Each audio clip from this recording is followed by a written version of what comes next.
Chosen One, Son of Man, Son of God, God's servant, Prince of the congregation, Branch of David, Interpreter of the law, High Priest.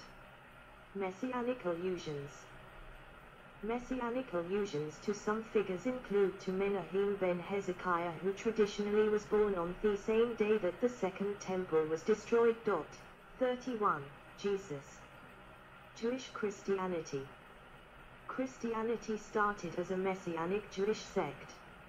Most of Jesus' teachings were intelligible and acceptable in terms of Second Temple Judaism. What set the followers of Jesus apart from other Jews was their faith in Jesus as the resurrected Messiah. 32. While ancient Judaism acknowledged multiple messiahs, the two most relevant being the Messiah ben Joseph and the traditional Messiah ben David, Christianity acknowledges only one ultimate Messiah. Jesus would have been viewed by many as one or both. 11, 12, 13, 14, according to Larry Hurtado, the Christology and devotional stance that Paul affirmed, and shared with others in the early Jesus movement, was not a departure from or a transcending of a supposedly monochrome Jewish messianism, but, instead, a distinctive expression within a variegated body of Jewish messianic hopes. 33. Rejection of Jesus as the Messiah. According to Maimonides, Jesus was the most influential, and consequently, the most damaging of all false messiahs. 34. However, since the traditional Jewish belief is that the Messiah has not yet come and the Messianic age is not yet present, the total rejection of Jesus as either Messiah or deity has never been a central issue for Judaism. Judaism has never accepted any of the claimed fulfillments of prophecy that Christianity attributes to Jesus. Judaism forbids the worship of a person as a form of idolatry, since the central belief of Judaism is the absolute unity and singularity of God. 35. Note 3. Jewish eschatology holds that the coming of the Messiah will be associated with a specific series of events that have not yet occurred, including the return of Jews to the homeland and the rebuilding of the temple, a messianic age of peace. 36. And understanding during which the knowledge of God fills the earth. 37. And since Jews believe that none of these events occurred during the lifetime of Jesus, nor have they occurred afterwards, he is not the Messiah for them. Traditional views of Jesus have been mostly negative. See Toledo Yeshu, an account that portrays Jesus as an impostor, although in the Middle Ages Judah Halevi and Maimonides viewed Jesus as an important preparatory figure for a future universal ethical monotheism of the Messianic age. Some modern Jewish thinkers, starting in the 18th century with the Orthodox Jacob Lemden and the Reformer Moses Mendelssohn, have sympathetically argued that the historical Jesus may have been closer to Judaism than either the Gospels or traditional Jewish accounts would indicate. Post-Temple and medieval views. Talmud. The Talmud extensively discusses the coming of the Messiah, Sanhedrin 98-99a, it al., and describes a period of freedom and peace, which will be the time of ultimate goodness for the Jews. Tractate Sanhedrin contains a long discussion of the events leading to the coming of the Messiah. Note 4. The Talmud tells many stories about the Messiah, some of which represent famous Talmudic rabbis as receiving personal visitations from Elijah the prophet and the Messiah. Note 5. Midrash. There are innumerable references to the Messiah in Midrashic literature, where they often stretch the meaning of biblical verses. One such reference is found in the Midrash Haggadol, on Genesis 36 hours 39 minutes, where Abba Bar Kahana says, "What is meant by, in that day the root of Jesse, who shall stand as an ensign for the peoples, of him shall the nations inquire, and his rest shall be glorious." Isaiah 11:10. It means that the banner of the anointed king shall be lifted up. All the masts of ships belonging to the nations of the world shall be broken, while all the lines, halyard, downhaul and sheets, are cut loose, while all ships are broken asunder, and none of them remain excepting the banner of the son of David, as it says, who shall stand as an ensign for the peoples. Likewise, when the banner of the son of David shall arise, all the languages belonging to the nations shall be made useless, and their customs shall be rendered null and void. The nations, at that time, will learn from the Messiah, as it says, of him shall the nations inquire, Ibid, and his rest shall be glorious, meaning, he gives to them satisfaction, and tranquility, and they dwell in peace and quiet. 39. Maimonides. The influential Jewish philosopher Maimonides discussed the Messiah in his Mishneh Torah, his 14-volume compendium of Jewish law, in the section Hilchot Melachim Umilkamotayim, chapters 11 and 12. Note 6. According to Maimonides, Jesus of Nazareth is not the Messiah, as is claimed by Christians. Note 7. Spanish Inquisition. Following the expulsion of Jews from Spain in 1492, many Spanish rabbis such as Abraham ben Elazar Halevi believed that the year 1524 would be the beginning of the Messianic age and that the Messiah himself would appear in 1531. 40. Kabbalah and the Zohar. This tells you that all those involved with the Torah will not see punishment, neither in this world, in the times of Moshiach, nor in the world to come. How is it possible that in the times of Moshiach there can be punishments? They are the pangs for the birth of Mashiach.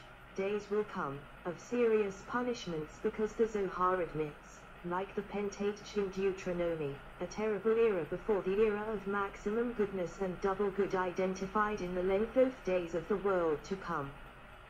The Moshiach will conclude those days before and after with the pangs of Moshiach to be projected into the awakening of the Messianic time in its fullness, i.e. the world to come. It is true for the Zohar that the Torah will testify favorably for Israel, that thus he will not suffer the earthly judgment, not the judgment of Jahannam, and the angel of death will not be able to harm him in any way. Length of days refers to the definitive tikkun. In fact, it refers to the future world of Moshiach, yearning that days will come. Concerns those days that Moshiach himself will bring to an end. Finally, the awakening occurs without excessively suffering the pangs of Moshiach. 41. Contemporary Jewish views. Orthodox Judaism. Orthodox Judaism maintains the 13 principles of faith as formulated by Maimonides in his introduction to chapter Helek of the Mishneh Torah. Each principle starts with the words Ani Maamon, I believe. Number 12 is the main principle relating to Mashiach. Orthodox Jews strictly believe in a Messiah, life after death and restoration of the promised land. Sad Smiley 42. 43. I believe with full faith in the coming of the Messiah. And even though he tarries, with all that I await his arrival with every day. Note 8. Hasidic Judaism. Hasidic Jews tend to have a particularly strong and passionate belief in the immediacy of the Messiah's coming, and in the ability of their actions to hasten his arrival. Because of the supposed piousness, wisdom and leadership abilities of the Hasidic masters, members of Hasidic communities are sometimes inclined to regard their dynastic reps as potential candidates for Messiah. Many Jews see the Bartenurus explanation on Megillat Rut, and the halakhic response of the Ch. Sam Sufer Unchach and Mishpat, Volume 6, Chapter 98, where this view is explicit. Especially Hasidim adhere to the belief that there is a person born each generation with the potential to become Messiah, if the Jewish people warrant his coming. This candidate is known as the Sadiq Hador, meaning Sadiq of the generation. However, fewer are likely to name a candidate. Shabbat Messianism. Rabbi Menachem Mendel Schneerson, the last Reb of Shabbat Lubavitch, declared often that the Messiah is very close, urging all to pray for the coming of the Messiah and to do everything possible to hasten the coming of the Messiah through increased acts of kindness. 44. Starting in the late 1960s, The Rebbe called for his followers to become involved in outreach activities with the purpose of bringing about the Jewish Messianic age, 45, which led to controversy surrounding the Messianic beliefs of Shabbat. 46. Some Shabbat Hasidim, called Mashichists, have not yet accepted the Rebbe's passing, 47, and even after his death regard him as the living King Messiah and Moses of the generation, awaiting his second coming. The Shabbat Messianic question, 48, regarding a dead Messiah, got oppositional addresses from a halachic perspective by many prominent Orthodox authorities, including leaders from the Ashkenazi non-Hasidic Lithuanian, Litvak, institutions, Ponevich Yeshiva in Bnei Brak, Israel, and got vehement opposition, notably that of the Yeshiva's Chufetz Chaim, RSA, in New York and that of the Rabbinical Council of America. Conservative Judaism. Imit B'Emunah, the conservative movement's statement of principles, states the following: since no one can say for certain what will happen in the days to come, each of us is free to fashion personal speculative visions. Though some of us accept these speculations as literally true, many of us understand them as elaborate metaphors.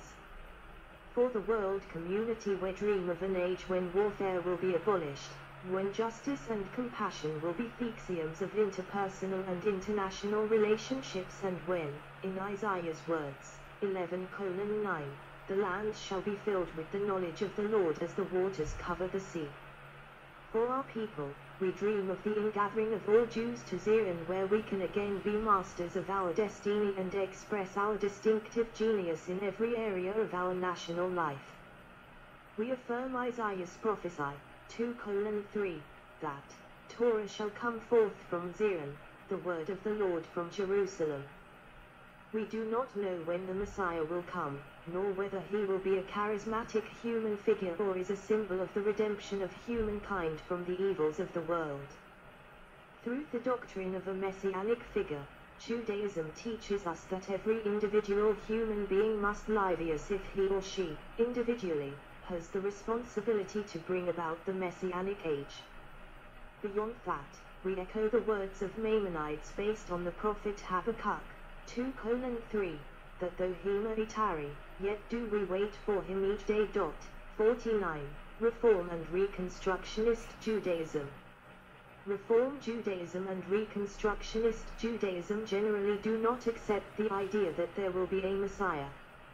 Some believe that there may be some sort of messianic age, the world to come, in the sense of an utopia, which all Jews are obligated to work towards, thus the tradition of Tikkun Olam. In 1999, the Central Conference of American Rabbis, the official body of American Reform rabbis, authored a statement of principles for Reform Judaism, meant to describe and define the spiritual state of modern Reform Judaism. Note 9. Kareit Judaism. Kareit Judaism holds to Elijah Bashiazi and Caleb Afendopoulos' 10 principles of Kareit belief, with the 10th one being about the Messiah. 51. God does not despise those living in exile, on the contrary. He desires to purify them through his sufferings, and they may hope for his help every day and for redemption by him through the Messiah of the seed of David. Calculation of appearance.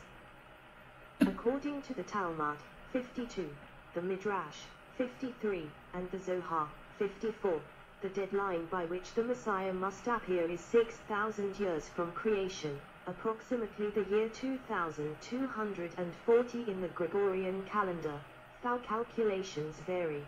Note 10. Elaborating on this theme are numerous early and late Jewish scholars, including Ramban, 58, Isaac Abravanel, 59, Abraham ibn Ezra, 60, Rabbeinu Bar Shia, 61, the Vilna Gaon, 62, the Lubavitcher Rebbe, 63, the Rankel, 64, Area Kaplan, 65, and Rebbetzin Esther.